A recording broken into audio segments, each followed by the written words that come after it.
अस्सलाम वालेकुम, welcome to my YouTube channel. आज हम लोग cost accounting chapter number 2 exercise number 8 को सॉल्व करेंगे।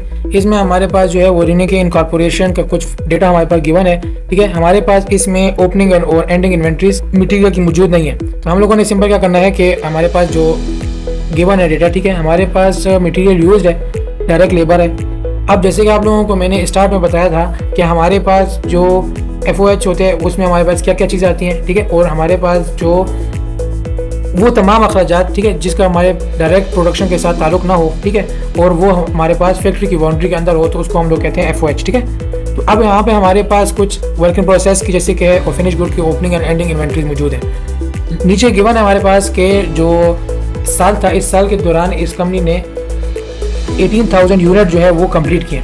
रिक्वायरमेंट हमारे पास क्या है? सबसे पहले हमारे पास रिक्वायरमेंट है a cost of goods sold statement for the year ended March 31। ठीक है, अब यहाँ पर नेक्स्ट हमारे पास जो सेकंड रिक्वायरमेंट है वो हमारे पास the unit cost of good manufacture. ठीक है, और तीसरी जो है वो हमारे पास है the amount of over applied, ठीक है, और अंडर अप्लाइड FOH। ठीक है, इसमें हम लोगों ने बताना है कि हमारे पास जो FOH है वो हमारे पास ओवर अप्लाइड है कि अंडर अप्लाइड है। ठीक है, ओवर अप्लाइड हमारे पास मैं आप लोग जब हम लोग ये रिक्वायरमेंट 3 सॉल्व करेंगे मैं आप लोगों को तब बताऊंगा कि हमारे पास ओवर अप्लाइड और अंडर अप्लाइड FOH हमारे पास क्या होती है। ठीक है, और इसको हम लोग किस तरीके से ट्रीट करेंगे।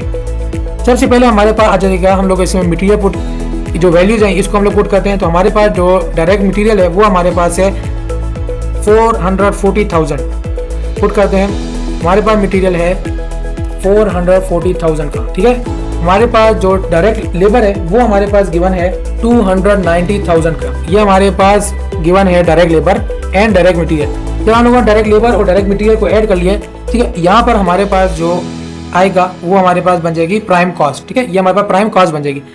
अब नेक्स्ट जैसे आप लोगों को नजर आ रहा होगा कि फैक्ट्री ओवरहेड कॉस्ट में मैंने आप लोगों के लिए लिखा है कि फैक्ट्री ओवरहेड हमारे पास जो रिक्वायरमेंट 3 है उसको अब हम लोग यहाँ पे इस जगह पर सॉल्व करते हैं। तो रिक्वायरमेंट 3 की तरफ जाते हैं। रिक्वायरमेंट 3 में हमें देखें जैसे कि आप लोगों को नजर आ रहा था कि मैंने आप लोगों को बताया था वो तमाम अखराजात जिसका हमारे डायरेक्ट प्रोडक्शन के साथ ताल्लुक ना हो तो वो हमारे पास FOH होते हैं। तो जैसे कि आप लोगों को नजर आ रहा होगा, हम लोगों ने सबसे पहले इनडायरेक्ट लेबर लिखा हुआ गिवन थी 46,000। ठीक है, नेक्स्ट हमारे पास कोर का गिवन है। नेक्स्ट हमारे पास गिवन है light and power. Light and power हमारे पास है 4,260। ये हमारे पास लाइट एंड पावर की वैल्यू गिवन थी। फिर हमारे पास आती है डेप्रिसिएशन। अब आप लोग जैसे कि नजर आ रहा होगा ये हमारे पास 1 2 3 4 5 ये 5 हमारे पास FOH है। ठीक है, ये हम लोगों ने इसके अब वैल्यूज पुट कर रहे हैं। तो हमारे पास जो डिप्रिसिएशन है उसकी वैल्यू हमारे पास आ गई 407,000। ये हमारे पास डिप्रिसिएशन आ गई। रिपेयर एंड मशीनरी हमारे पास आ गई है 5,800 की। ठीक है, FOH मिसलेनियस FOH मतलब मुतफरिक अखराजात, ठीक है, ये हमारे पास आ गए 29,000 के ये हमारे पास आ गया मिसलेनियस FOH। अब जब हम लोगों ने इन सब को प्लस करेंगे तो हमारे पास वैल्यू आ जाएगी 89,760। ये हमारे पास वैल्यू आ गई। अब यहाँ पर जैसे आप लोगों को देखिए नजर आ रहा होगा कि हमारे पास से लास्ट में जैसे कि ये गिवन है factory overhead on the basis of 30% of direct labour cost. हमारा जो साल मतलब इस साल में हमारे पास इतने हम लोगों ने FOH के लिए एज्यूम किए थे। ठीक है, अब यहाँ पर हमें बताना है कि हमारे जो जितना लगा है वो कितना है। तो उसके लिए हम लोगों ने यहाँ पर जैसे कि आप लोगों को नजर आ रहा होगा कि यहाँ पे मेरे पास फार्मूला है। फार्मूले में हमें बता रहे हैं कि 30%, देखिए जैसे हमारे साथ 30% मल्टीप्लाई बाय जो हमारे पास डायरेक्ट लेबर की कॉस्ट थी, ठीक है, उसके हम लोगों ने ऐड कर लिया। तो हमारे पास क्या आ गया? हमारे पास आ गया 87,000 का। अब जैसे कि आप लोगों को नजर आ रहा होगा कि हमारे पास जो ये साइड है इसकी साइड और इस साइड की वैल्यूज डिफरेंट है। अब यहाँ पर हम लोगों ने क्या करना है, सिंपल इसके फर्दर कंटिन्यू करते हैं। हमारे पास जो अंडर अप्लाइड FOH होता है वो ये होता है कि हम लोगों ने एक एज्यूम की होती है एक अमाउंट, ठीक है, एक एहतियातन एक अमाउंट रखी होती है कि हमारा इतना अखराजात होंगे, और अगर हमारे वो अखराजात उतने नहीं होते, ठीक है, मतलब अगर हमारे हम लोगों ने जो अमाउंट है, ठीक है, वो ज़्यादा रखी है, ठीक है, जैसे कि आप लोगों को यहाँ पे नजर होगा हमारे पास 89,760 डॉलर हम लोगों ने रखा था। ठीक है, जबकि हमारे पास जो मतलब साल में 87,000 के हुए। तो यहाँ पे हमारे पास जो अंडर अप्लाइड ये होता है कि अगर हमारे पास अमाउंट कम हो और अखराजात ज़्यादा हो देन ये हमारे पास अंडर अप्लाइड होता है। और ओवर अप्लाइड ये होता है कि अगर हमारे पास अमाउंट हमने ज़्यादा रखी हो और खर्चा हमारा कम हुआ हो। तो यहाँ पर जैसे आप लोगों को देखें नजर आ रहा होगा कि हमारे पास ये अमाउंट आ रही है 89,760 माइनस 87,000। हमारे पास क्या आ गया, हमारे पास इसमें डिफरेंस आ रहा है 2760 का।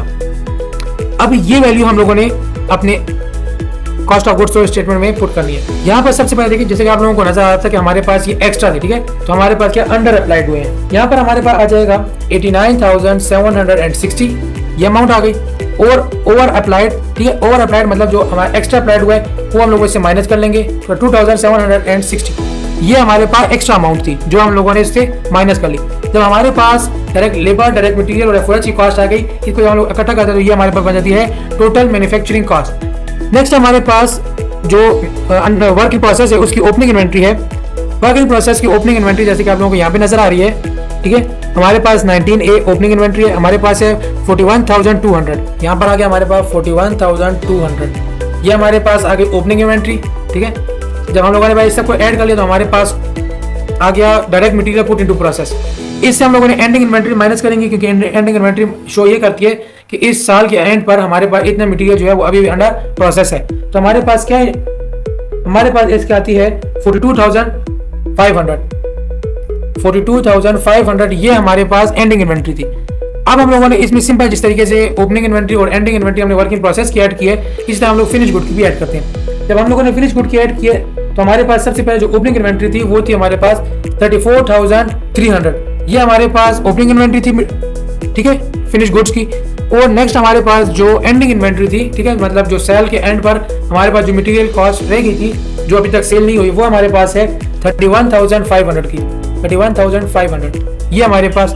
अब जैसे कि आप लोगों को नजर आ रहा होगा कि यहाँ पर हमारी cost of goods sold statement ready है। अब आप लोगों को देखिए, हमारे दो गिवन थे, मतलब दो रिक्वायरमेंट, हमारी रिक्वायरमेंट 1 और रिक्वायरमेंट 3, ये दोनों हमारे पास क्या है, ये हमारे पास कंप्लीट हो गई। अब हमारे पास है total unit cost of goods manufactured, ठीक है, यूनिट कॉस्ट हमने मालूम करनी है मैन्युफैक्चर्ड जो गुड्स है उसकी। तो हमारे पास रिक्वायरमेंट 2 आती है कॉस्ट ऑफ गुड्स मैन्युफैक्चर्ड, ठीक है, जैसे कि हमारे पास आप लोगों को पता है कि कॉस्ट ऑफ गुड मैन्युफैक्चर्ड कहाँ से हमारे पास आई है, हमारे पास कॉस्ट ऑफ गुड मैन्युफैक्चर्ड ये है जब हमारे पास वर्क इन प्रोसेस की हम लोग एडजस्टमेंट कर लेंगे। तो हमारे पास जो कॉस्ट ऑफ गुड मैन्युफैक्चर्ड है उससे हम लोगों ने नंबर ऑफ जो टोटल यूनिट जो जितने प्रोड्यूस किए थे उस पर डिवाइड करना है। तो हमारे पास टोटल यूनिट कितने प्रोड्यूस हुए थे, टोटल यूनिट हमारे पास प्रोड्यूस हुए थे 18,000 के, तो 18,000 से हम लोग इसको डिवाइड कर देंगे, हमारे पास इसकी वैल्यू आ जाती है 45.31667, ठीक है, ये हमारे पास पर यूनिट कॉस्ट जो है ना, per unit goods cost of goods manufactured है, ठीक है। इसको हम लोगों ने राउंड ऑफ कर लिया, ठीक है, तो हम लोगों ने इसको 45.32 लिख दिया। ओके फ्रेंड्स, यहाँ पर आके हमारी तीनों रिक्वायरमेंट इस क्वेश्चन की कंप्लीट हो गई है। अगर अभी तक आप लोगों को किसी पॉइंट की समझ नहीं आई है तो आप लोग कमेंट के जरिए मुझसे अपने डाउट क्लियर करवा सकते हैं। आज के लिए इतनी क्लास, इंशाल्लाह मिलते हैं अपने आने वाले लेक्चर में।